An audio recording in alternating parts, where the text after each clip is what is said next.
Assalamualaikum warahmatullahi wabarakatuh. Perkenalkan, nama saya Andi Hilyatul Aulia, NIM 1931041179. Saya dari jurusan Pendidikan Jasmani Kesehatan dan Rekreasi kelas E. Di sini saya akan menjelaskan tugas UAS mata kuliah Pertumbuhan dan Perkembangan Peserta Didik yang diampu oleh dosen Bu Siti Raihan, SPD MPD. Nah, langsung saja bahasan yang pertama yaitu multiple intelligence.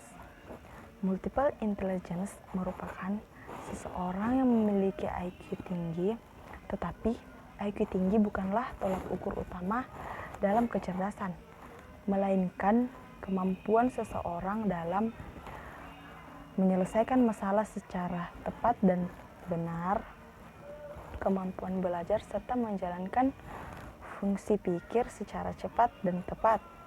Nah, menurut Howard Gardner, semua manusia itu cerdas, hanya saja cara setiap individu menyesuaikan diri terhadap situasi, kemampuan belajar, dan perubahan itu berbeda-beda. Jadi tidak ada setiap individu itu yang tidak cerdas.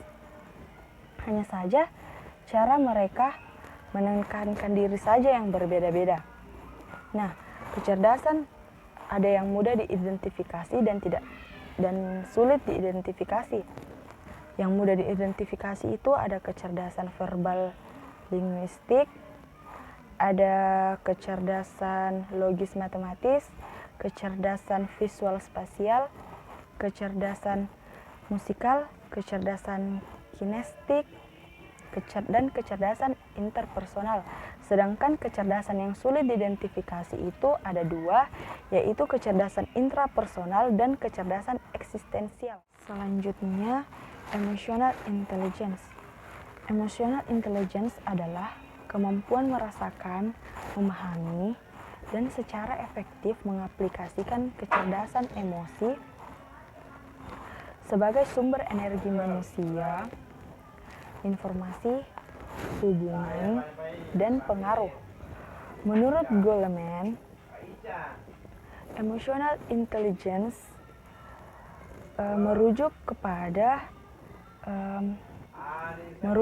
kemampuan memotivasi diri sendiri, bertahan terhadap frustasi, mengendalikan dorongan hati, dan tidak melebih-lebihkan kesenangan agar tidak melumpuhkan kemampuan berpikir dan berempati. Kemudian kemampuan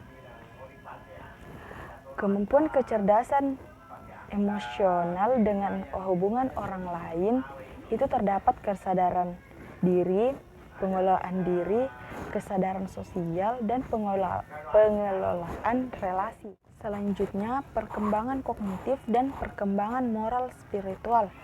Perkembangan kognitif merupakan salah satu aspek penting dari perkembangan peserta didik yang berkaitan dengan keberhasilan mereka di sekolah. Sedangkan perkembangan moral dan spiritual merupakan suatu yang berkaitan dengan aturan dan konvensi mengenai apa yang harus dilakukan dalam berinteraksi dengan orang lain. Selanjutnya, perkembangan psikososial.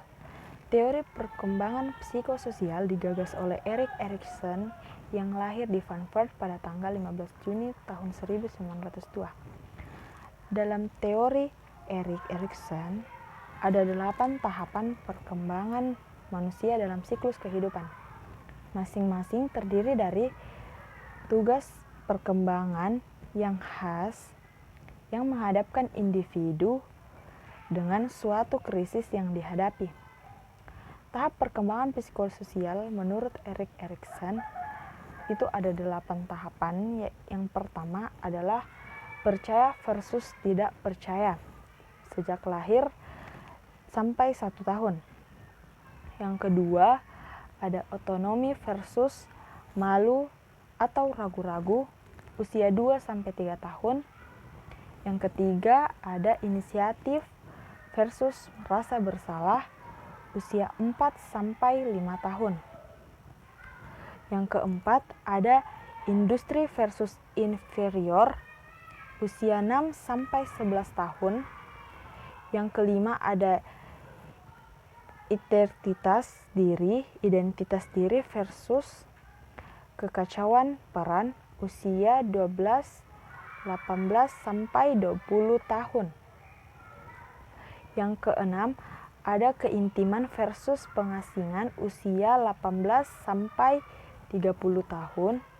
Yang ketujuh, ada perluasan versus stagnasi usia 20 sampai 50 tahun. Dan yang terakhir ada integritas versus kekecewaan usia 60 tahun ke atas. Selanjutnya, perkembangan bahasa. Bahasa adalah alat dan komunikasi verbal untuk menyampaikan ide, konsep, dan jalan pikiran kepada orang lain. Nah, menurut Pupus Saiful Rahmat, bahasa merupakan alat komunikasi berinteraksi sehari-hari, baik secara lisan maupun tulisan. Dalam pandangan perkembangan bahasa, ada beberapa pandangan dalam teori perkembangan bahasa. Yang pertama adalah teori behaviorisme, yang kedua teori nativisme, dan yang ketiga teori kognitivisme. Selanjutnya, misbehave peserta didik. Perilaku misbehave yang terjadi pada peserta didik melalui disiplin positif, yaitu pembinaan masalah disiplin yang merupakan problematika dalam kehidupan yang cukup luas. Secara umum, disiplin merupakan suatu bagian dari latihan batin dan watak agar seseorang sesuai dengan tata tertib yang berlaku. Biasanya perilaku misbehave yang terjadi pada peserta didik yaitu perilaku melawan guru atau dosen di dalam kelas atau ruangan dan diberikan sanksi atau aturan. Kemudian peserta didik menolak dan melawan guru atau dosen. Kemudian perilaku misbehave yang terjadi biasanya yaitu perilaku di mana peserta didik seenaknya keluar kelas tanpa izin, menendang, merusak fasilitas kelas, serta berbicara kotor dan yang tidak sopan. Sekian dari saya, lebih kurangnya mohon dimaafkan. Wassalamualaikum warahmatullahi wabarakatuh.